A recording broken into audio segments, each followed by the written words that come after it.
ਸੁਣ ਕੇ ਬਾਤ ਆ ਚਿੱਟਾ ਜੋੜਾ ਆ ਬਾਰਾ ਬਾਰੂ ਰਾ ਜੋੜੇ ਯਾਰ ਚਿੱਟਾ ਜੋੜਾ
ਹੁਣ ਇਹ ਕਾਵੜਾ ਖਲਾ ਦੇ ਮੇਰੀ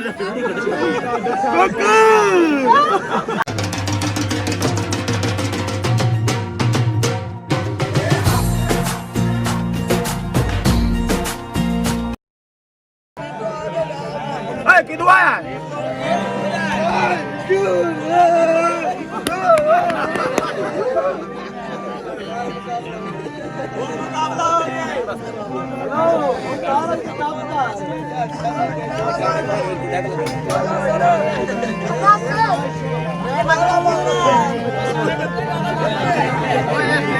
ਮਨ ਬਣ ਗਏ ਹੋ ਜਿੰਨਾ ਭਾਈ ਤੇ ਸਮਝਦੇ ਹੀ ਥੱਕਦੇ ਹੀ ਨਾ ਆਇਆ ਜੀ ਤਾਂ ਚੰਨ ਬਣ ਗਏ ਹੋ जी ठाकुर साहब इनके जवाब सुनो कि तू वेख्या है जरा सपनी नु तू वेख्या है जरा सपनी नु लगी दे डंग नहीं चलिया जेड़े जानदा है साडी जात नु साडा राह कदी उस नहीं चलिया ते पुछो नु जेनु आई मां हिल गया भी है जहर दा असर के चलिया ओ क्यों देगी भाई सारी जिंदगी साडा शुगल ले आई मां टुर पवीए बन रख दे रोज सामान है अल्लाह पाक रुलाया है रुल गए हैं परदेसी जे इंसान है घर होंदे बस आने आज